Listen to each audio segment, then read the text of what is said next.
Healthcare and senior care is fraught with problems and challenges, but we're also seeing some amazing new clinical treatments and resources.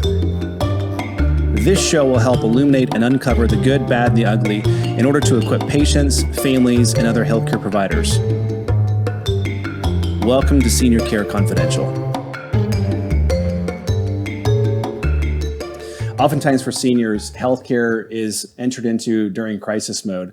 So who do we turn to when these things are happening? Like, what healthcare professionals are going to help us navigate all this stuff when they're all trying to stay in their own lanes? And that's kind of the topic of today's talk. So we're talking about advocacy. And Are you comfortable to be your own advocate? Do you want a family member to be your advocate? Do you want a healthcare professional to be your advocate? You do have to have somebody that can speak up for you. Yeah. I am a nurse navigator, and so I'm hired to help families bridge the communication gap between the doctors, the healthcare professionals, the families. And it's so important to, when you're going through this crisis journey or any time, to really get your wishes known. Let the doctors know what you want in your healthcare. What do you want this journey to look like? Yep. And so many times communications get crisscrossed and the patient does not have the outcome that they're wanting. And so that's where I am. I step in and just help that bridge that communication. Yeah. And oftentimes the communication isn't even happening. It's not that they're getting crisscrossed, it's that nobody's communicating in the first place. So, as a physical therapist, I've been in this field for 20 some odd years now, in the last probably 13 or 14 in home health. And so I work in a lot of senior living communities. And one of the things that we learned over time was it wasn't just kind of me staying in my lane as a therapist or even collaborating with the nurses I work with. It was also, I get phone calls on a regular basis, daily, from seniors in those communities or even family members going, "Hey, this is what's going on. I was given your phone number because they said you know what you're doing." And so I end up being like a Joe. I end up being an advocate for them. And so in several of these communities around town, I'm kind of known as the wellness coordinator. I'm just the guy that they call and ask questions to, because they've all got primary care doctors. They've got specialists that they work with. They might even have a home health or private duty, but there's something missing where that communication or that the attachment to resources or knowing even kind of where to turn, something's falling short. And so you and I are going to have to step in those roles, which, it's not really where we're trained, but we recognize that there was a need for this clearly because there's something that's not happening in healthcare. Well, I know just for you, me as a nurse, you as a physical therapist, when you go in and work with a client, they may not want to do the work. So is it maybe they're in pain that's not being addressed? Maybe they're not getting a good night's sleep that's not being addressed. Maybe there's some psychosocial. Maybe there's something that is preventing them. They don't understand how important it is to give that 150% to get better. Mm-hmm. So you're right. Somebody needs to be steering the ship. Yeah, and usually when you and I are dealing with them, there's like the anxiety is on high level, right? There's a lot of stuff going on, and they're trying to piecemeal all these things together. And that's notwithstanding even like the family dynamics, like who's the daughter in charge. And there's a lot of times where we get multiple phone calls because there's a division between the son and the daughter. The daughter's communicating, the son's not. Somebody's not communicating. Like there's all those things, and so there has to be some sort of adhesiveness or glue that's kind of making sure that all these kind of check marks are being carried out as we're progressing a patient. And even with that, even those that make those decisions and have a family member that will make the medical decisions, a lot of times the family member is like, "What? I don't want to make the decision." Right. And so they don't really understand what's going on. So there's just got to be better communication in our healthcare and for individuals. And, with me working with seniors, just because somebody is 85 does not mean they're a number. They're a human being. Right. They still have life to live. And, they may have wishes that they want everything aggressive done. You don't know, the situation for each. What is the quality of life? How do you define your quality of life? Right. And so that's where we step in, is just helping that family maintain the quality of life that they want to live and have the health care that they need. Yeah, and also in terms of coordination of care, and something as simple as, we're gonna hear a story from somebody we just interviewed. Something as simple as the coordination of care from like a hospital to the next primary care doctor visit. In this woman's case, Sarah, the hospital never even communicated with the doctor that she was in the hospital. So she shows up and she's like, "Hey, I'm here," and they're like, "Why are you here?"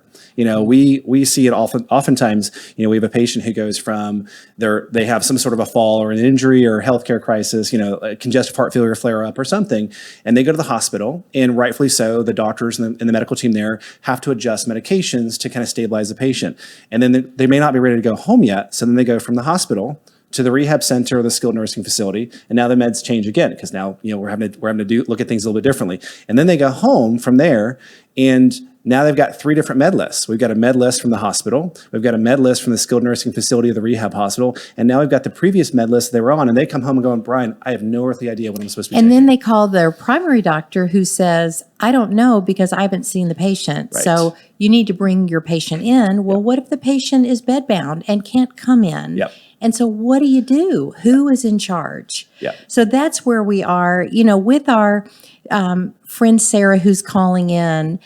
She has had so many issues, and she is just really in charge of her own healthcare journey. And I can't wait to hear and talk to Sarah about, let everybody hear what she's been through and how she has accomplished being her best advocate All right, herself. let's get to it. I want to introduce a dear friend of mine, Sarah. She is an 82-year-old professional, wonderful woman, very active in the community. Sarah is going to tell us about her healthcare journey and why it is so important to be an advocate for your own healthcare. So, Sarah, can you walk us through your healthcare journey in the last couple of years and how things have gone for you? Yes. I am retired, and I had been very active after retirement, traveling the world, volunteering, enjoying an active lifestyle here in Texas. And for several years, I have had a heart condition and had been receiving care locally. I would say that the care that I have received locally, I have had to make some changes in my doctors I was working with. But after a recent major change in my heart condition, I decided to seek a second opinion of what I had been hearing locally.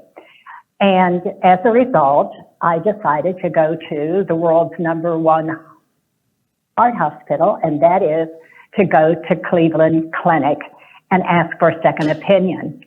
And I would quickly add that I informed my doctors here, my team, that I was going to go to Cleveland Clinic for a second opinion, and they applauded that, which I would say I would be very concerned about a doctor who did not agree when a patient wanted to obtain a second opinion.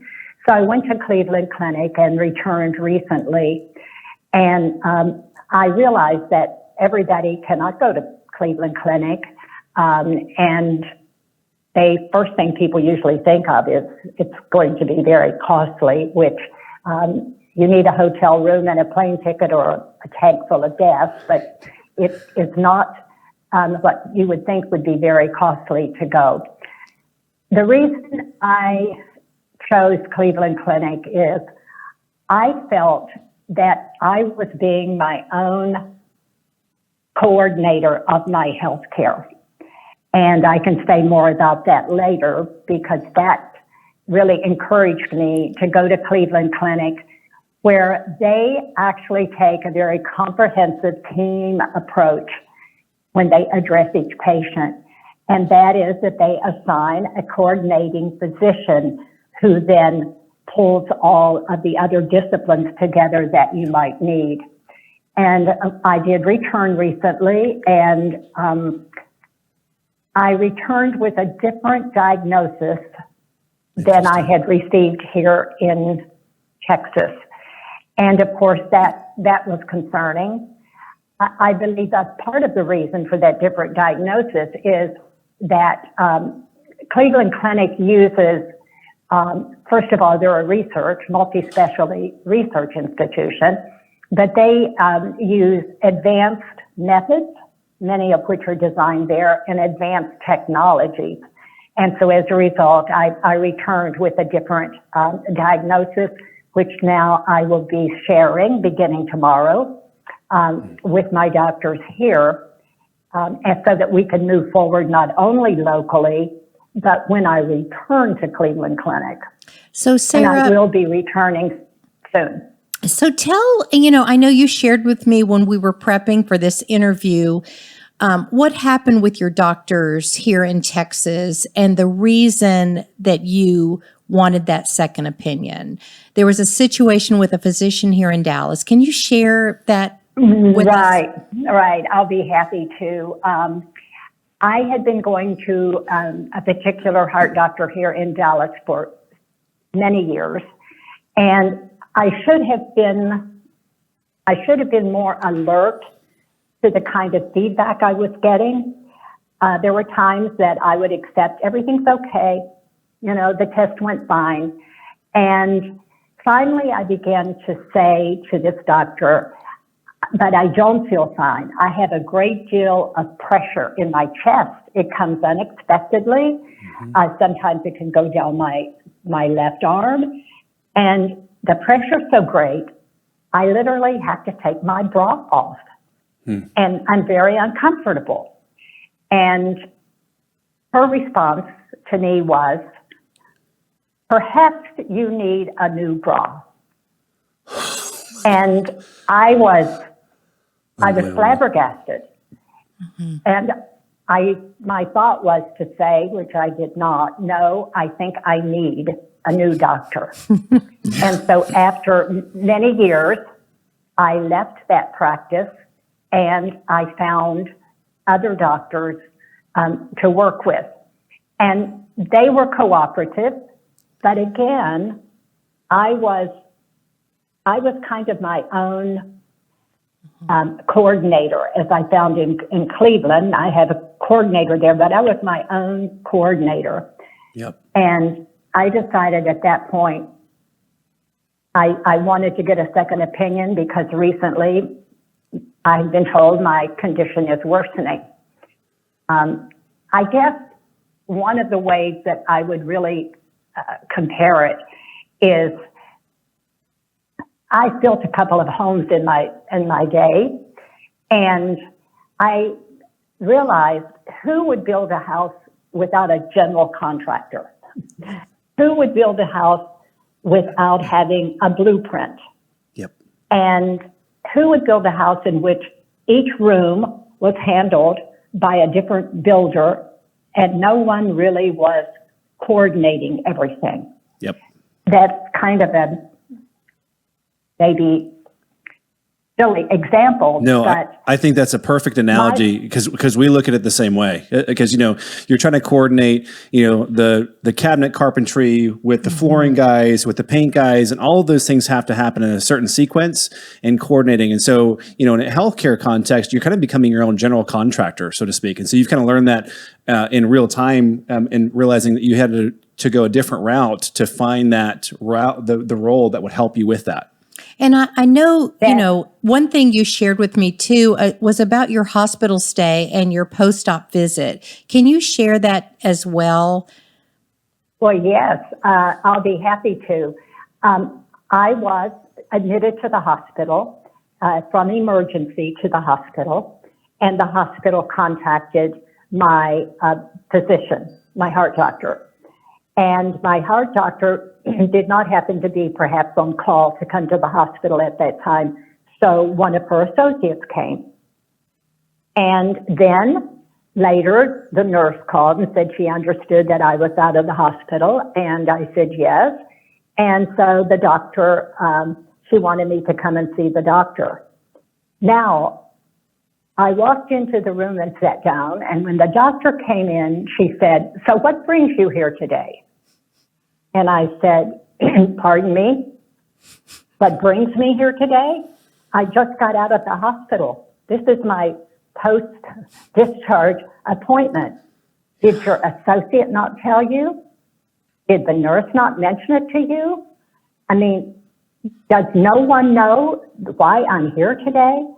And so that was just a real shock to me. But then I began to think that one of the ways that we can kind of grade a doctor's practice is how coordinated the office is. Yep. And obviously, they were not coordinated. So I was coming in there with no one, communicating why I was there. And so that, I think, was probably one of the final straws. Is I can't be in a situation in which the doctor is not getting the information that she should get. That's right. Mm-hmm. Yeah, that's right. Mm-hmm. And you're just such a good example of what happens every day. And as a nurse advocate, I see this every day, and it's just so sad. And we need to have solutions. There does need to be a general contractor. There needs to be a leader, in that hospital stay, in that team, the physician's office, the home health, just every area of healthcare. We have to come together and have better coordination. Agreed. Yeah. Sarah, thank you so much for sharing your time with us and your story. We really appreciate you. Well, thank you very much, and have a good day. Thank you so much, Sarah. Bless you. That was awesome. Thank you so much, Sarah. I know Brian and I love patients like you, but unfortunately, the majority of the patients we work with are not the best advocate for themselves, and they don't know what to ask, and what questions to ask. Yep. And so I want to share just a family that I'm working with now. My little client is about 75 pounds. She's 85. She has numerous diagnoses. She is the love of her husband's life. And they found out today that she has a fistula. And that's just a little hole in her just vaginal area. And she's got to have repair for that surgery. Her family is very uncomfortable with having this surgery. Her husband wants to do everything he can. So they have scheduled the surgery. It is a 5-hour surgery for someone whose system is so compromised already. And so the questions, I gave him questions to ask the doctor. And one of them was, will you be following my wife throughout the rehab process, the hospitalization? Where does your care end? Because what I see a lot with surgeons is they do the surgery and they depend on the rehab. They depend on the hospitalist to kind of take over. Once that surgery is done, they've got other patients. Yep, that's right. But the hospitalist then moves them to a rehab, and then the rehab doctor has never seen this patient and really only follows the orders of the internist, not the surgeon. And so really right there are already 2 breaks in communication. Yep. And then the specialists that are working on the other things, maybe a neuro doctor or urologist, are they involved with this process? Are they good with her having this surgery? Right. So there are just so many questions. Yep. Just because a surgeon says, yes, you need to do the surgery and she will do great, you need to ask questions, because remember, a surgeon is like a home builder. A surgeon is like a car manufacturer. They want to sell their product. Yeah. And they want to see end results just like you do, but they have a job to do. So really, you need to ask questions. And I have found online, I had a patient a few weeks ago, 45, that had to have open heart surgery, and he did not know the questions to ask. He went to the ER, was told by a nurse he had to have open heart surgery, didn't even see a doctor. And so they moved him to another hospital where he finally did see a doctor. And yes, it was confirmed. So what I did, I found about 25 questions, strong questions. I just found them on the internet for him, and I emailed them to him and to his partner. And he was able to ask these questions and get the answers that he wanted. And so we are blessed to have an internet that we can get answers to everything. You have to do your homework. You have to research. If you've been diagnosed with a particular disease, research. What have they found? What are the things that you can do. Yep. There's such strides in technology. And Brian, I know you can add to this. So I think some of it you can actually do on your own. You know, if you have the time and the energy to do those kind of things, I think research on your own is good. And then other times you just need to have somebody in your corner to help, quarterback everything. And we heard from Sarah, and one of the things that we run into a lot is there's a difference between a clinical presentation, which for you and we know what that means, but for the audience, clinical presentation is the patient is feeling X, Y, or Z, right? And so they can kind of tell because they know what normal feels like. And in Sarah's case, she could tell, this doesn't feel normal to me.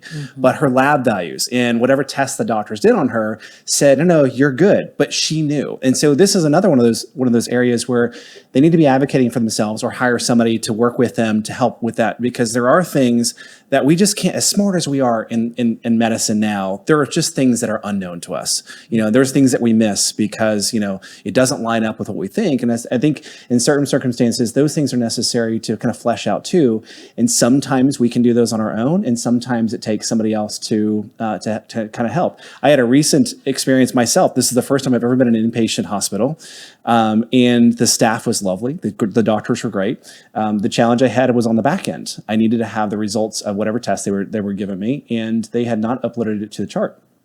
And it took me multiple phone calls and multiple hours to finally get my records so that I could pass them on to my doctor. It was unbelievable. I couldn't believe, as smart as I am and as skillful at navigating the healthcare environment that I am, it took me an entire morning, like 5 hours of nothing but straight calls to multiple different departments. And I mean multiple departments to even get the information that I needed to pass along back to my doctor. It was nuts. Imagine being a senior and maybe you have some memory issues, and you're trying to get the information.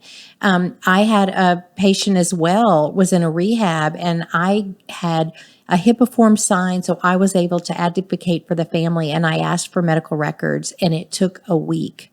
I had to go all the way to the top of the chain to get these medical records. And going back to that example I just shared, that we now have multiple different medication lists that we're operating off of. And the research is pretty clear. Those first 7 to 10 days are crucial. Like when you come out of a hospital, those first 7 to 10 days, you have a different diet, you're on different meds, your activity level is different, you've been in a hospital for however many days or weeks, and so you're already deconditioned. Like that first week is crucial to get that information. And the fact that it took you a week to get that, even as a navigator, as an advocate, is shocking. It's sad. And they say that squeaky wheel gets the grease. And you know what? If you have to be squeaky and you have to just demand answers, then that's what you got to do. Yep. If you're not getting what you need, you call and you call and you call. And there are governing agencies that you can complain to as well. So we need to be our own best advocate. Bottom line. Or find somebody else that you trust. In your case, Joy Care Management, or with home health therapists and nurses, or a primary care doctor that you trust that goes above and beyond, kind of the normal status quo, visits and moving on to the next patient. Someone who's truly going to follow up and make sure that things are going right. And there's plenty of us out there. This is not to decry the entire industry. We're all terribly busy, but it takes somebody who's going to take the extra effort to make sure that things are progressing the way that they should be. Well, and one thing I can say with COVID is we have really leaned more heavily on telehealth and Skype and FaceTime. And I've had meetings with families that are all over the country, and we're all on the same call. And it's just wonderful. We're so blessed with that. But we need to take advantage of that with our physicians too, or their nurses. The rehabs, if there's a case conference, they've got to meet and talk. Can you attend? Can I call in? Can I just listen in on the phone? Most families don't realize that they can advocate for their loved one, and they need to be involved in all these meetings and the care, and they need to be coordinating the care. I would say there needs to be somebody helping coordinate, whether that's the patient or the family member or, an advocacy group that they work with. Somebody has to be there helping to drive that stuff. Absolutely. And so, one of the things with discharge planners is they are wonderful, and they are really trying to, as you're transitioning from a hospital or a rehab or a skilled nursing facility, they're really trying to put the pieces together for you. They're trying to connect you with resources that may help, whether it's, medical equipment or the pharmacy or home health or hospice or private duty care or whatever. They have a lot on their plate to try to help. The challenge that they have is they don't know you. They don't know what your family environment's like. They don't know what your house environment looks like. They don't know what kind of caregiver support you have. Or they may ask, they're relying on the information from the patient or the family. And so being an advocate at that stage is really important too, to make sure that there's no gaps in care from the hospital discharge. Yeah. And, families are busy too. We're all busy, but when you are admitted to the hospital and say you're having surgery or you're there for pneumonia or you're there for a UTI or whatever, that discharge planner, it's called a care coordinator. The hospitals have a care coordinator and they're involved from the very beginning. They start working on the discharge process right away. Yep. So lean on that nurse or that social worker. They are there to help you coordinate. And what I have found so many times is family members they don't want to have these hard conversations. And so they kind of, put their head in the sand. Offensive. They don't, yes. Yes. Yeah. And you need to get answers. And then when it's time to discharge, what? It's going to cost this? And right. Well, I can't take care of them. And so it's so important to be involved. You wouldn't send your high school graduate off to college without doing some research on where they're going. Yeah. It's no different. We've got to be more involved with our own healthcare and what we want in the future. Yep. So we just need to share that. That's right. And I think the point of this, the reason why we were excited about offering this podcast and doing this series is this is really what this is, right? This is what kind of resources do we have? What kind of advocacy groups are there that we can learn from? What other kind of treatment modalities or clinical testing is available to help family members and patients make better informed decisions? And I did find a PBS poll today that 80% of Americans are dissatisfied with their health care. So if you're not happy with your health care, reach out to your local congressman, reach out to your representatives, and we need to make changes, and we've got to have better coordination of care. We just do. It's, our senior population is growing, and we need to make some changes. I wish we could do a reset and start over. We can't. So where we are now, speak up. Yeah. And we'll make some changes, but it's going to take some time. Yes. All right, very good. Yeah. If you want to reach me, my name is Brian Harmon. I'm a physical therapist and the owner of Nexus Home Healthcare. You can reach me on my email at brian@nexus, Nexus, homehealthcare.com.